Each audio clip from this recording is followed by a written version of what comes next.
Hello friend, मी ज्योती किचनमध्ये आपणा सर्वांचं खूप खूप मनापासून स्वागत आहे। आज आपण शेवग्याचा रसा भाजी करणार आहे। त्यासाठी मी एक पेंडी शेवग्याची घेतली होती। ती स्वच्छ धुवून कापून त्याची साल काढून पाण्यात घालून ठेवलं होतं। आता एका कढईत आपल्याला पाणी गरम करून घ्यायचं आहे। गॅसवर मी कढई गरम करायला ठेवली होती। त्यात साधारण अर्धा तांब्या मी पाणी घालून घेते, म्हणजे आपला शेवगा शिजवून घेण्यासाठी तेवढं पाणी बास होतं। यात थोडी हळद घालायची आहे आपल्याला,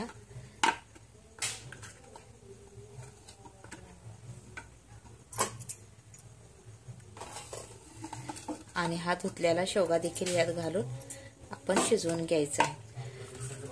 ह्याच्यावर टोपण लावायचं आणि एक 5 ते 10 मिनिटांसाठी, म्हणजे शेव कमीत कमी 80% शिजली पाहिजे, पूर्ण शिजवून घ्यायची नाही आपल्याला।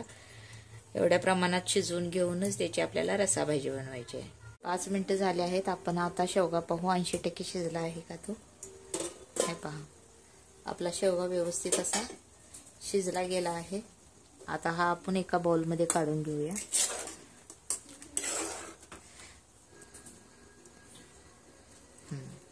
एवढाच आपल्याला शिजवून घ्यायचा आहे। आता मी हा एका बाउलमध्ये काढून घेते। आता आपली कढई गरम झाली आहे व्यवस्थित। आता ह्यात आपल्याला 7 ते 8 चमचे हे तेलाचे घालायचे आहेत, जेणेकरून चमचमीत आणि झणझणीत आपली ही शेवगा भाजी झाली पाहिजे। खायला खूप छान आणि टेस्टी बनते। आता तेल आपलं गरम झालं आहे। यात आता आपल्याला थोडा कांदा घालून घ्यायचा आणि कढीपत्ता देखील घालायचा आहे। मी पहिला कढीपत्ता टाकून घेते। कढीपत्ता तडतडला की आपल्याला एक लहान साईजचा कांदा बारीक चिरून घालायचा आहे फोडणीसाठी।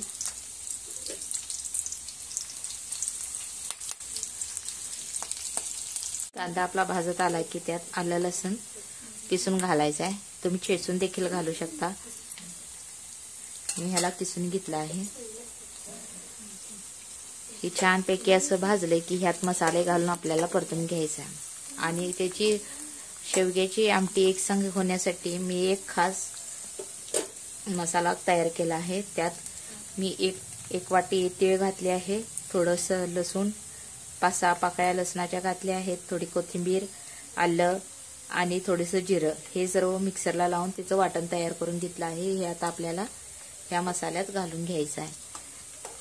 आता आपला कांदा भाजला आहे। यात आता मी हे सुके मसाले घेतले आहेत। 2 चमचे चटणी आहे, 1 चमचा लाल तिखट पावडर, चवीनुसार मीठ, 1 छोटा चमचा हळद, हे प्रथम आपल्याला तेलात परतून घ्यायचं आहे।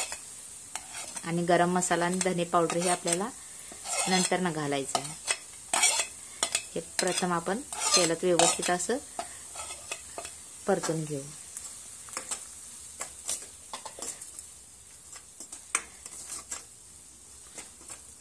हे मसाले व्यवस्थित भाजले की म्हणजे आपण वाटण तयार केलं होतं ते वाटण घालून तेलात शिजवून घ्यायचं आहे।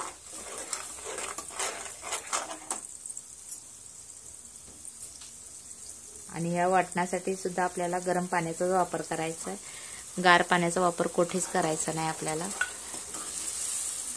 आता हा मसाला व्यवस्थित असा शिजवून घेऊ।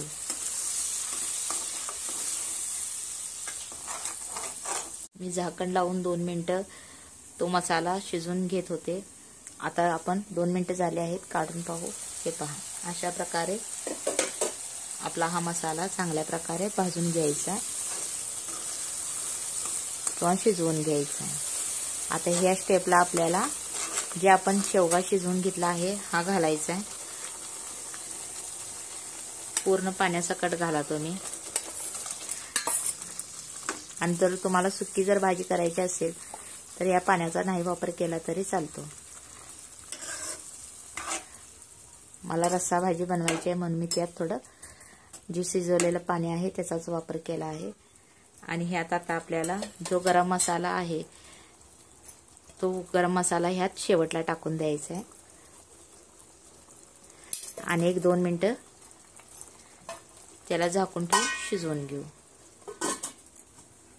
मी ही शेवगा भाजी शिजाय ठेवली आहे।